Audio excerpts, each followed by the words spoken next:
Good morning to one and all.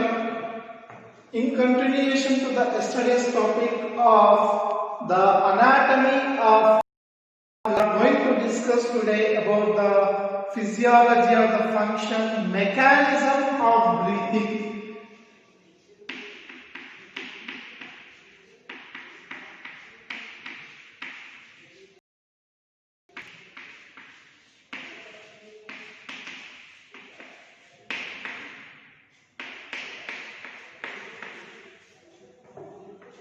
Mechanism of breathing.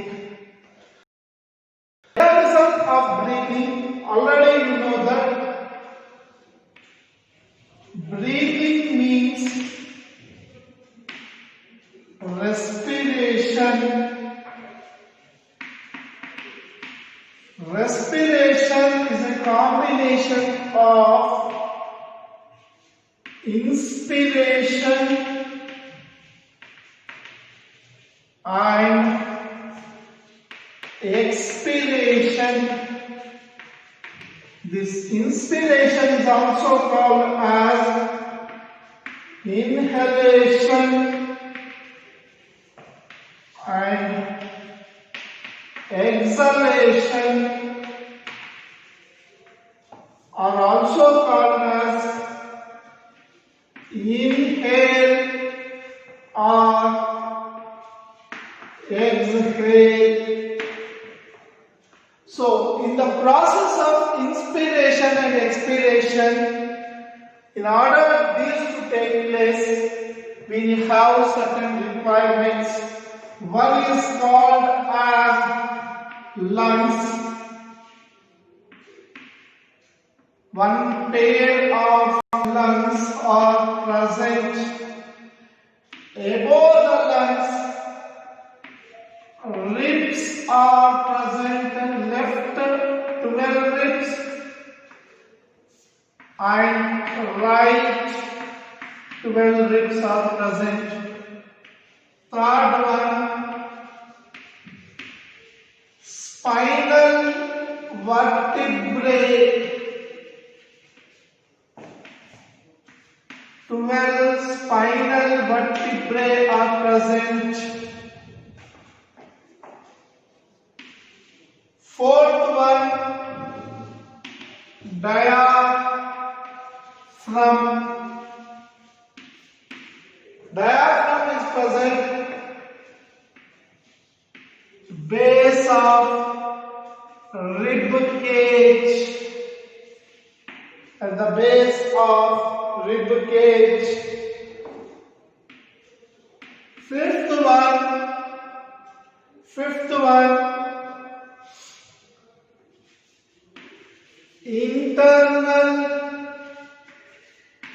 intercostal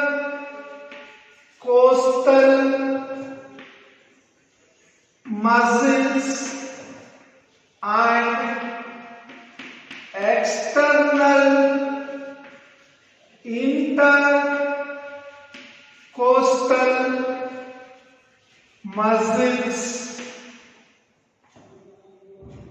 So, please try to understand this and take a screenshot of this and remember these things for the next few classes.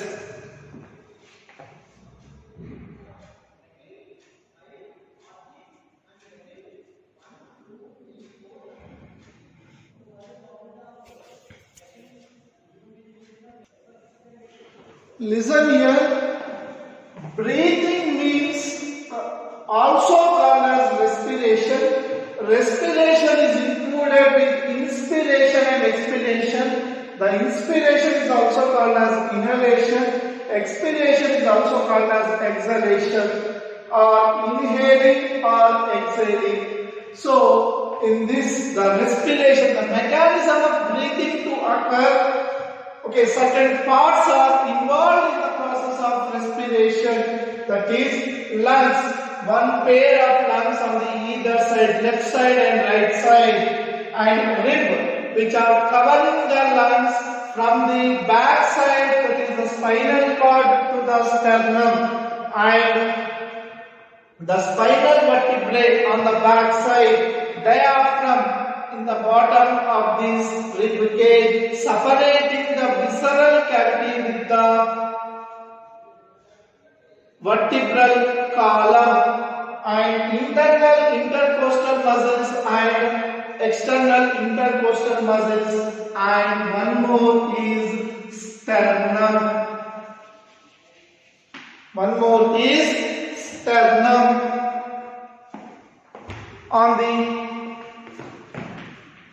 front ventral side,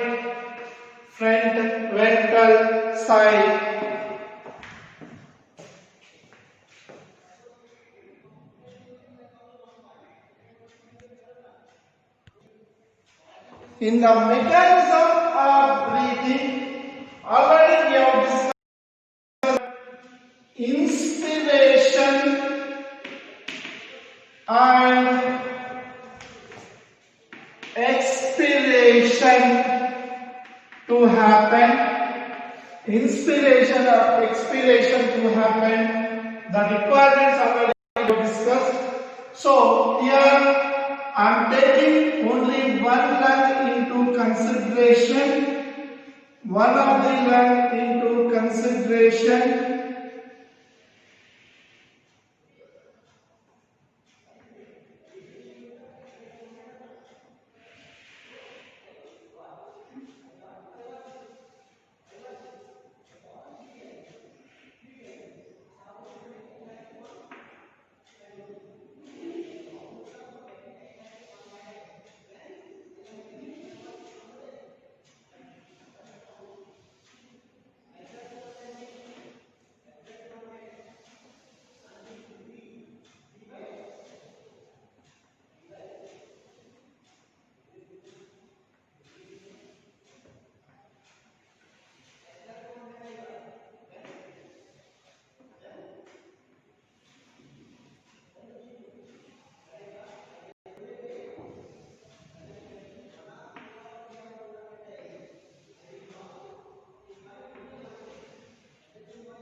So here this is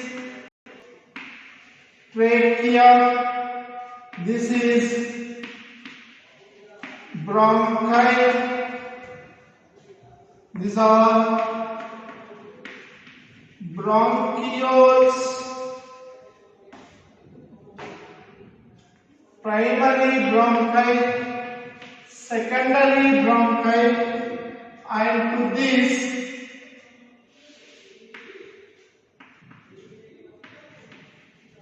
bronchioles, tertiary bronchioles, to this a bunch of the structural units of respiration called alveoli is present. Alveoli is present, and on the back side spinal vertebrae. On the back side, spinal vertebrae, on the sides, rib cage, on the sides, on the either side, rib cage, 12 in number. So the muscles present between the one rib cage to the other rib cage, these muscles on the outer side, the muscles on the outer side called external intercostal muscles. Inside, from the inside,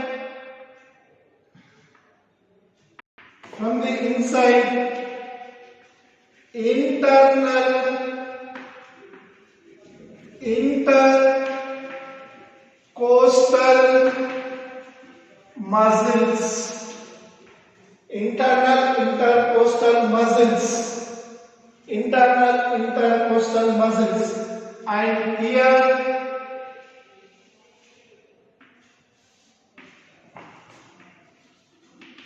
diaphragm, here diaphragm. So during the inspiration, during the process of inspiration, is called thoracic cavity. Thoracic cavity consists of lungs plus rib cage plus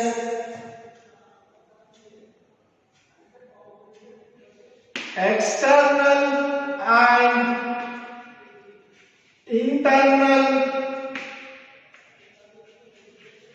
intercostal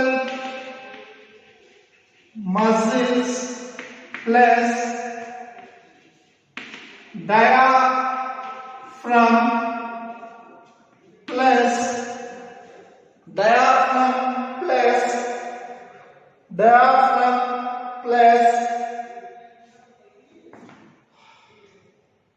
spinal vertebrae plus sternum. So these all constitute collectively the thoracic cavity. These all constitute the thoracic cavity. It is a airtight chamber. No differences can be created in lungs. So any changes in the thoracic cavity is reflected in the lungs. No changes takes place in the lungs, but any changes that takes place in the thoracic cavity is realized in the lungs. Now, inspiration. When you talk about the inspiration, so when there is already we have discussed that atmosphere. Atmosphere means it consists of mixture of gases that are nitrogen, oxygen, carbon dioxide, carbon monoxide, some amount of methane, and inert gases. These all gases exert some pressure. The pressure is called as one atmospheric pressure.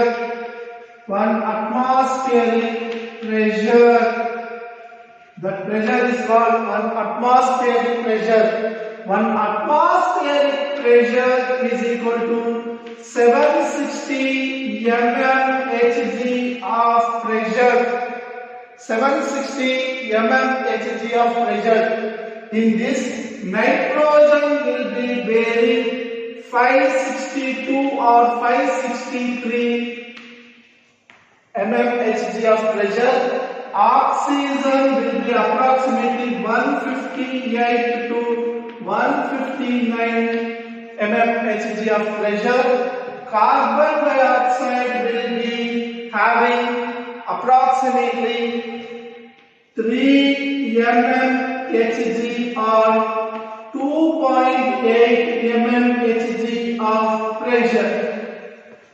So these are the requirements. Take a screenshot of this.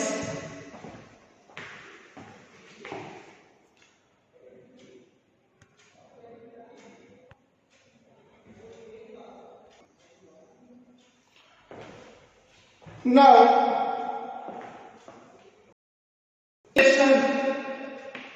in the process of inspiration, already we have discussed about the pressures. So, here to undergo the inspiration process, concentration gradients are required. Concentration gradients means if you take the lamp and if you take atmosphere, when the pressure, high pressure in the atmosphere, low pressure or negative pressure in the lungs, then gases flow from atmosphere to the lungs. This process is called as inspiration. Gases move from a high pressure to a low pressure condition, that is negative pressure with respect to atmosphere, that is called as inspiration.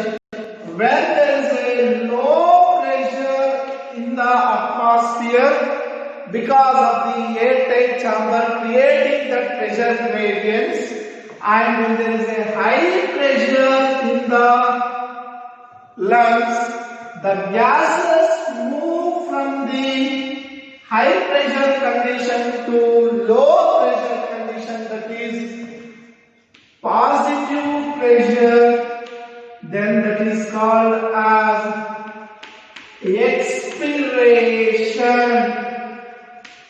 Then that is called as expiration. Movement of gases from a high pressure concentration gradient to a low pressure concentration gradient, that is negative pressure in concern to the atmosphere, then the inspiration occurs, and from high pressure in the lungs to low pressure in the atmosphere, low pressure in the atmosphere,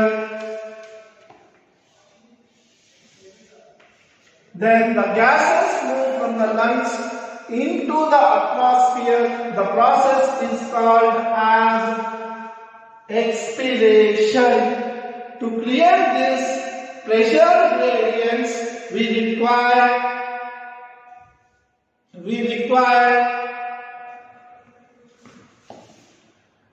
diaphragm. To do this, diaphragm is required. External and internal intercostal muscles, sternum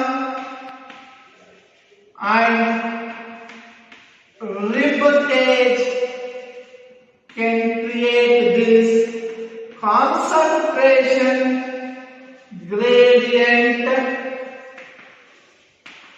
differences. Which are creating this concentration gradient differences? The diaphragm, the external and internal intercostal muscles, the sternum and rib cage will be creating this concentration gradients. So this concentration, so when the contraction, clear, have a note of this.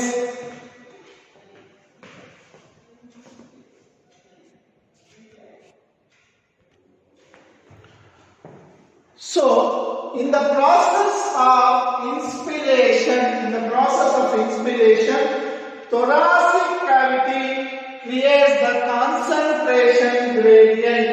The concentration gradient, that is negative pressure or positive pressure inside the lungs, is created by the rib cage, sternum and as well as the spinal vertebra.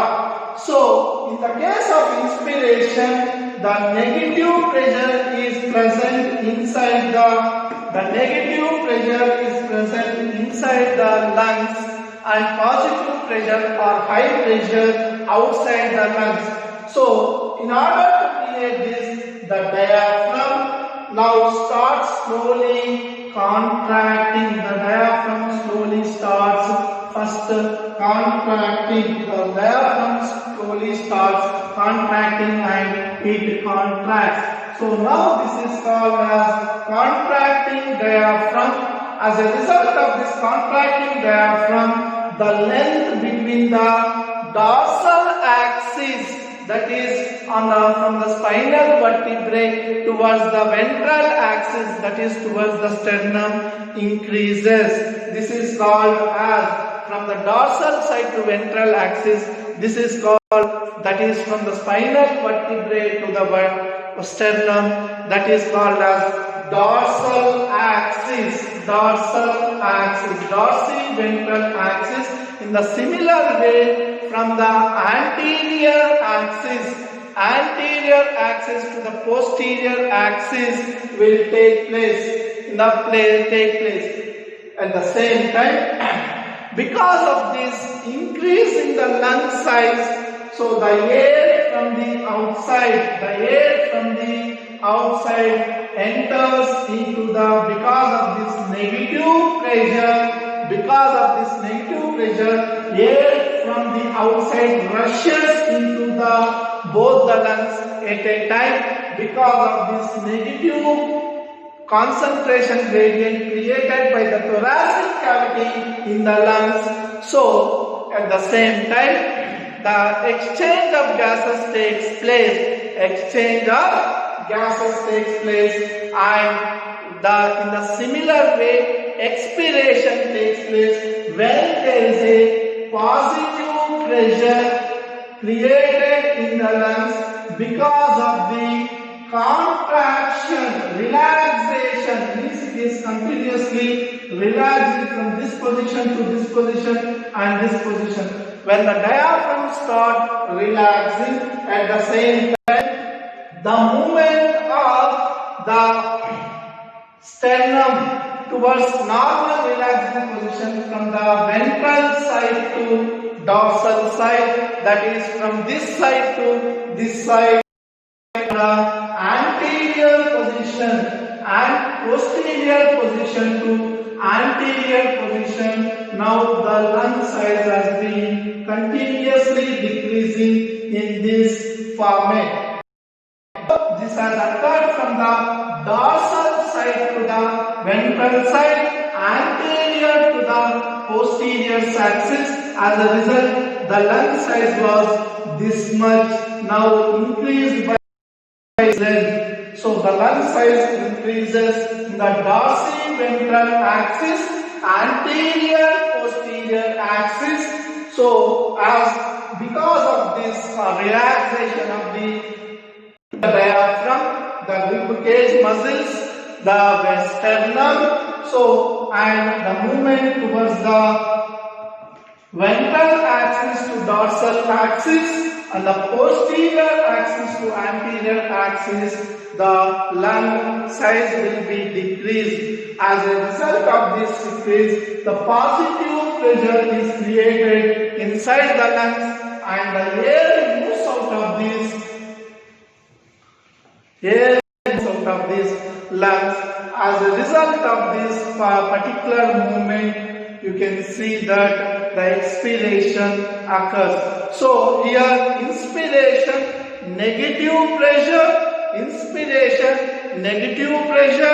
thoracic cavity creating negative pressure, and the contraction of the diaphragm, including the elongation of the dorsal axis, the sternum, the movement of the internal intercostal muscles which are present between the rib cages, and the movement of the spinal cord and the sternum in the ventral axis, anterior posterior axis, the air enters inside, and because of the relaxation of the diaphragm, the positive pressure is created in the lungs, because of the pushing up of the ventral sternum coming to the relaxing position in the ventral dorsal axis and posterior anterior direction. The lung size will be decreased. As a result, positive pressure is created and the air rushes out because of less negative pressure in the atmosphere and positive pressure in the lungs. So, expiration occurs when there is a positive pressure inside the lungs. When there is a negative pressure in the lungs, inspiration occurs. When there is a positive pressure in the lungs, expiration occurs. Expiration and inspiration are the common vice versa phenomena which are taking one after the other in a simultaneous way. As a result of this inspiration and expiration, the gases will be pushed towards the different cells and they will be utilized in the process of catabolic reactions. As a result, some energy is generated. So tomorrow we'll learn about the respiratory volumes and their capacities and how these are useful in the creation of these pressure gradients, including the partial pressures.